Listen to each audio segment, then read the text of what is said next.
10. That was now. This is then. By Charles Berman, Pete Bowers, and the Schwartzes. Dateline Thorpsburg. From the desk of any Italic girl reporter, high atop Henderson Towers in Center City, in her office of the Thorpsburg Ledger-Star Bulletin Journal, we bring you the news of the world. Commissioned by seasoned newspaper editor Eugene Seabrook, any Italic tracks the most thrilling events of our day with the determination of a bloodhound, poised, notebook in hand, for the moment of her big break. Sometimes when you're a reporter, you need to eat. Sometimes when you're not a reporter, you need to eat too.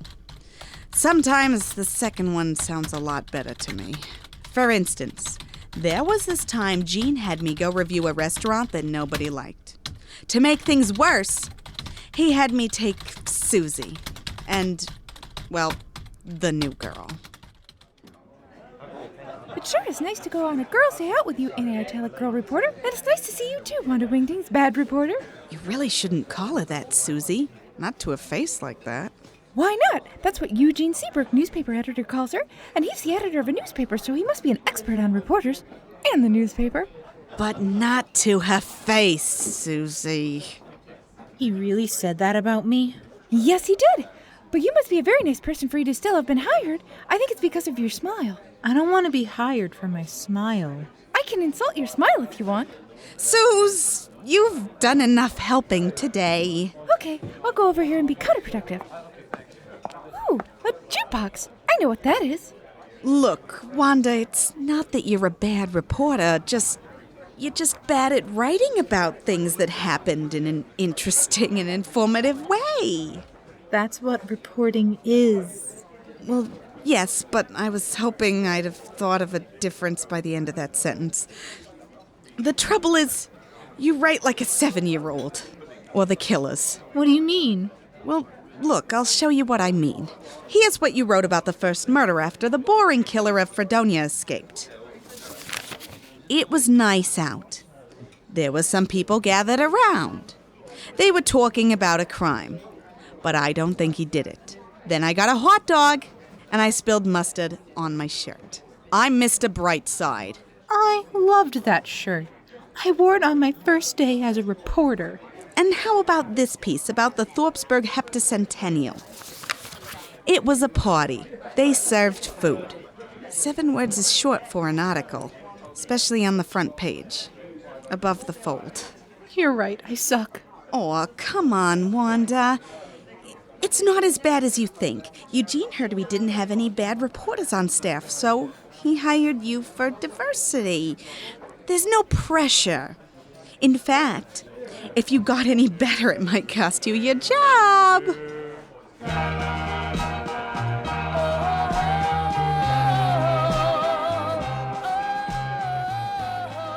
What's that terrible sound?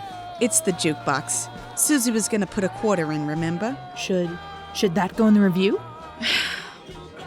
No. Diners almost always have jukeboxes. I'm here to do the review, talk to the owner, and get out of here.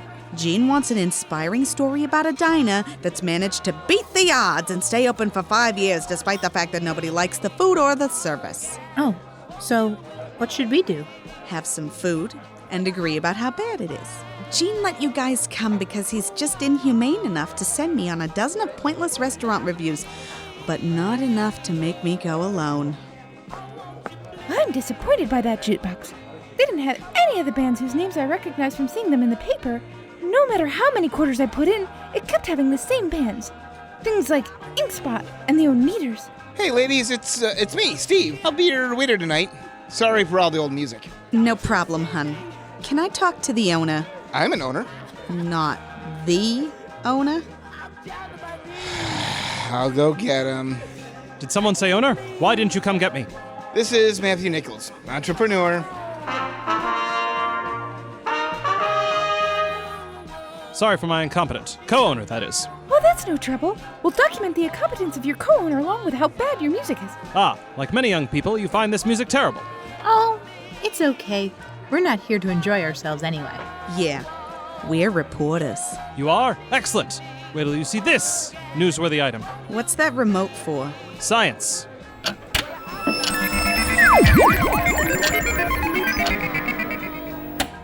Oh, what the was that?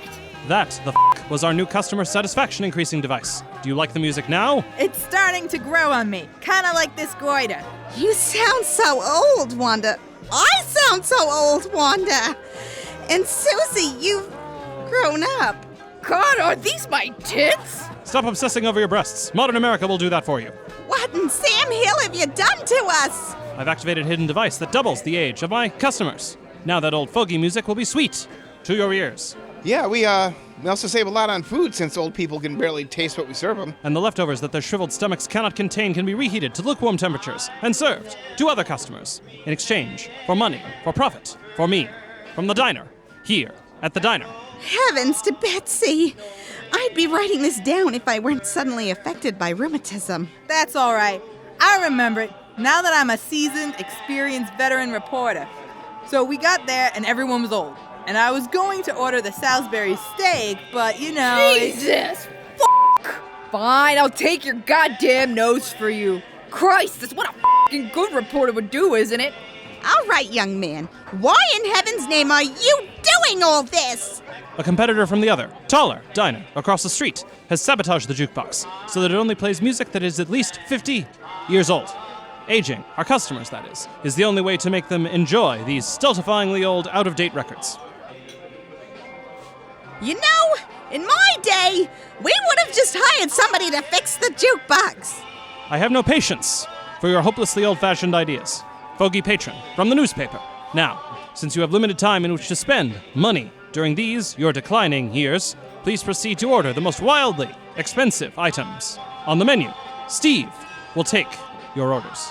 You fucking dirtbag! This is totally against every law in the book. That makes you a fucking criminal ass.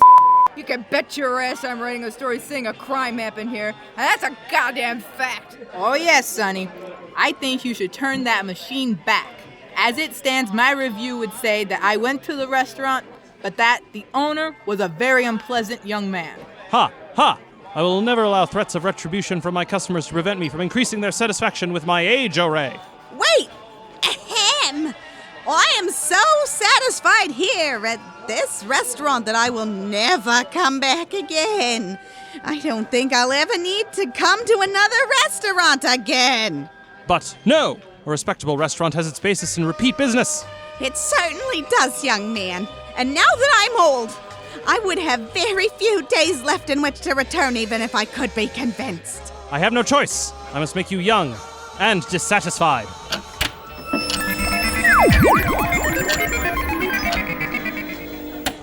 God, that boring old music is still playing.